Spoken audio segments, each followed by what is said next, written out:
Welcome to the Social University podcast.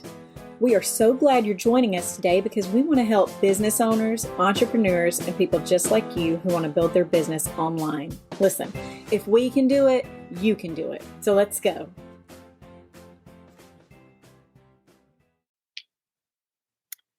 How do you know if your social media efforts are actually paying off? How do you know if all your hard work is resulting in some engagement but no click-throughs, or a ton of engagement and no click-throughs, or click-throughs and no engagement? How do you know? How do you know if what you're doing is working? Well, you have to be able to take a look at your ROI and see so you can analyze how to move forward. That's what we're going to talk about today during our weekly Wednesday. How to know if your efforts are paying off. Excuse me. Yeah, of course. Couldn't have choked 3 minutes ago. Had to do it now. Okay, so let's go ahead and jump in. First and foremost, measuring your social media engagement really allows you to have a more comprehensive understanding of what's working, what's not working, and it provides incredibly valuable insight to help identify better opportunities for you to improve your content. So let's talk about the 10 types of social media metrics first, shall we? First and foremost, you're going to have engagement metrics. Engagement metrics are things like likes, which show how many people are responding to your specific post, comments, when people comment and give that interaction on an engagement. Shares is when they share it. It doesn't matter if they share it to their page or if they forward it to a friend. It counts. So even if you are not seeing where the shares are going, as long as the shares are happening, it still counts in your favor. And click-through rate, which is how many people click on it to go to wherever it is you're trying to direct them. The next kind of engagement is what you would call reach and impressions. Reach, and people ask this a lot, what's the difference? Impressions is the total number of times your content was actually displayed, and reach is the total number of unique accounts that saw that content. So just because Facebook or Instagram is allowing your content to show up on a For You page or show up in a news feed doesn't mean people are actually seeing it. That's what the reach is. People are actually seeing that content be displayed. Okay, the next kind of content is audience growth, and that's follower growth. It's how many people follow your page. It's how many people like your actual page and follow that content so that they can get consistent updates and information from you. The next kind is conversion revenue, and this is where most small business owners are the most invested. It's really where you start to find out what's working for your actual bottom line. So there's three kinds of conversion revenue. The first kind is your website traffic, and that tracks the number of visitors that go directly to the website from social media. The next is your conversion rate, and that measures the percentage of website visitors who complete a desired action. So website traffic very simply would be a blog link or a podcast link. Hey, have you seen our latest blog? Click the link, go to the website. Great. And websites, Google in particular, really like that. It validates your information and it allows Google to measure it better. So the more click-through links that you have, the more traffic you have from a recognized site like Facebook or TikTok, Google is going to rank that information higher and it's going to help your SEO. Conversion is when you tell people to, hey, if you want more information or if you want this cool free download, click here to get the download. That's conversion. When you ask them to take a specific action and they click on it and then they actually follow through with the action. And then return on investment, ROI, it calculates the overall profitability of your actual social media efforts. So what does this mean? It means if you are running an ad and you are seeing you're seeing 1,000 click-throughs, but nobody's taking action on your page, that's actually costing you money. So it's very important when you are evaluating the cost versus the benefit that you see kind of where the breakdown is. It allows you to see, hey, I'm getting all this engagement, or 1,000 people have seen it, but nobody's clicked on the ad. That means there's a problem with the ad.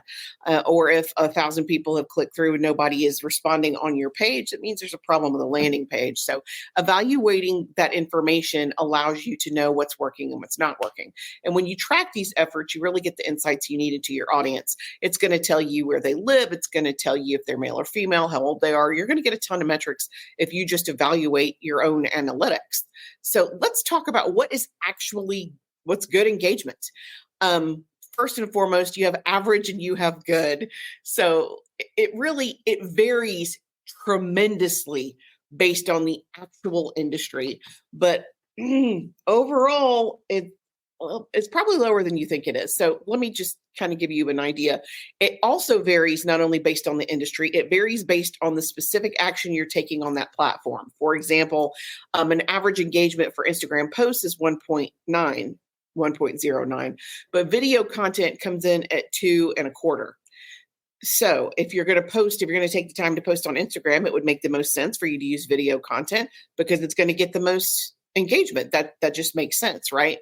Yeah, right. Let's see. So, excuse me. So when you have, again, these might be a little bit lower than what you think they are. Instagram, your average engagement is about 1%. Facebook is not even 1%. You're looking at 0.063 to 0.019, which is not awesome. LinkedIn is, and I love these stats. LinkedIn is about 3% with a 2% annual growth. And there's so many great ways that you can increase those organically in a more linear, process-driven way. LinkedIn is the best website for doing that exact same thing. Pinterest the average is almost 6%, which is incredible. And poor Pinterest is one of the most neglected.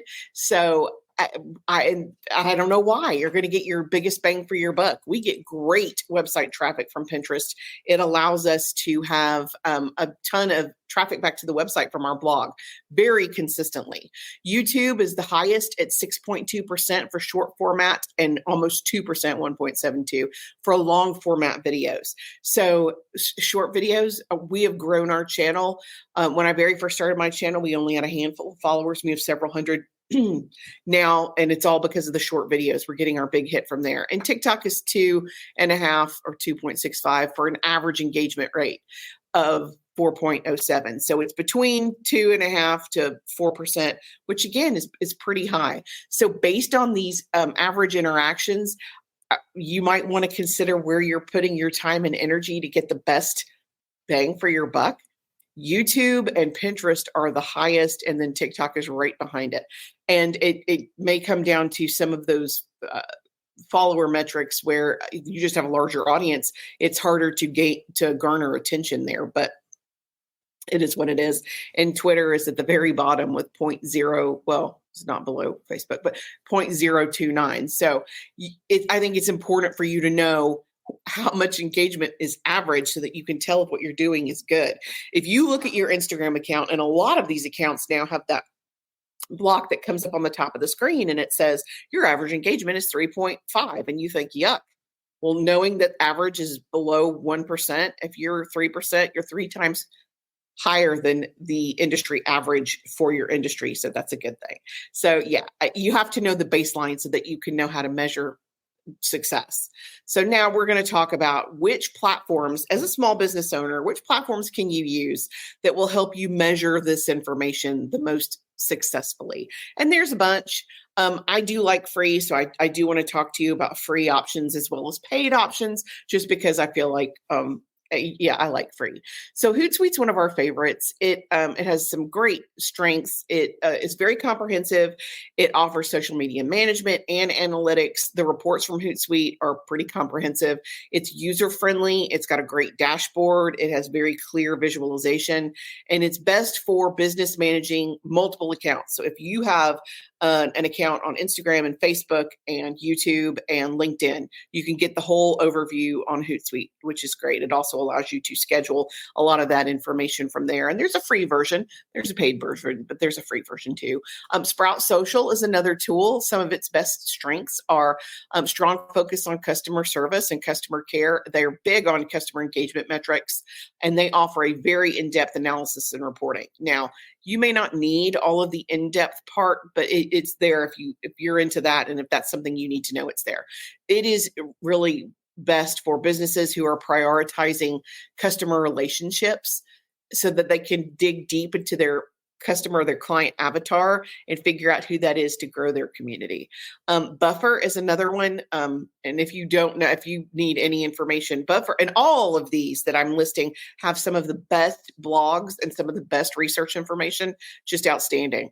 Buffer is easy to use interface. It's very simple. It provides basic analytics, and it also has scheduling features, and it's best for smaller businesses or individuals who are looking for a straightforward tool. This is what I need. I don't need a bunch of weird supplemental. This is what I'm looking for. Google Analytics, I highly recommend Google Analytics on your website. It's going to tell you really some very key things. It's going to tell you where people are coming from to see your website, what keywords they're using to get there, and where they're spending their time. And that is so incredibly valuable. And Google Analytics is free.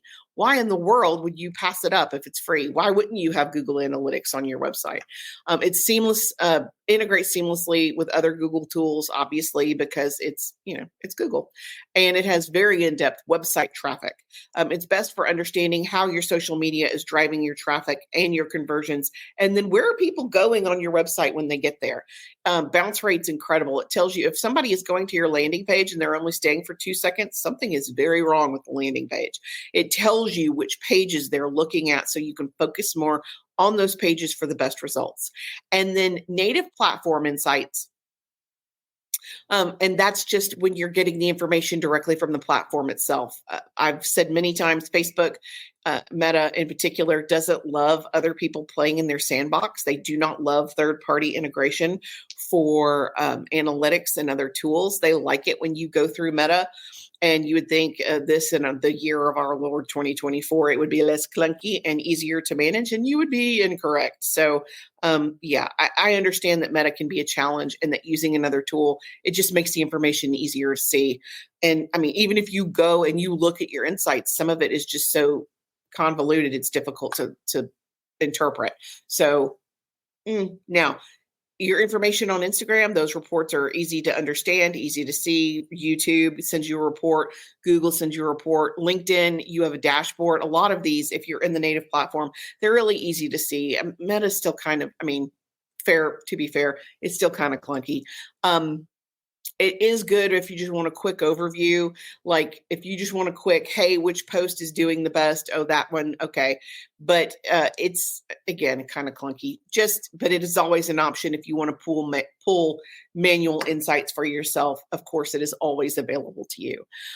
These tools offer friendly interfaces. They offer in-depth analytics. They offer scheduling tools. You just have to consider your specific needs and budget when you're choosing the best tool for your own small business. Now, I really appreciate you guys hanging out with me today. If you want the cool free download that we offer, and it's pretty cool, we have some great downloads all month long, a brand new one every single week. We're also doing our free webinar. Today's the day. We have a free webinar today, and if you can't attend today, there's another chance tomorrow. But the download this week is a glossary of terms, and I've broken it down into categories. You've got general terms, you've got platform-specific terms. There's about 50. There are 50 of the most popular terms that you would need to know and understand as a small business owner so that you can know what's going on your platform. Again, we have our free webinars today. This link takes you to both of those things. So if you want to scan it with your phone, we will also add the link directly to the comments below so that if you are on your phone and you just want to click over and register for the webinar or click over and get the free downloads, then you are more than able to do so. If you join us next week we're going to talk about advertising pros and cons. Very specifically, I'm going to get into some of the reasons why you want to boost or not boost and when it's time to go a little deeper than a boost, especially on Facebook, because there are so many questions about Facebook advertising because it can be incredibly complicated and we want to make sure that you have the information you need. The download for next week, what is our download for next week? Let's see. Paid ad versus organic posting. We're going to talk about pros and cons of both of those things. And then the download is going to be to boost or not to boost. When to know what type of ad is going to work so you make the best selection for your business. I appreciate you guys joining me today. My name is Karen Taradas. I am with Social U. Until next week, we're here to help. Thanks a lot. Thanks for joining us for the Social University podcast. We hope you enjoyed it.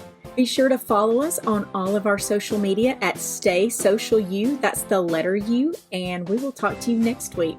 Remember, you've got this.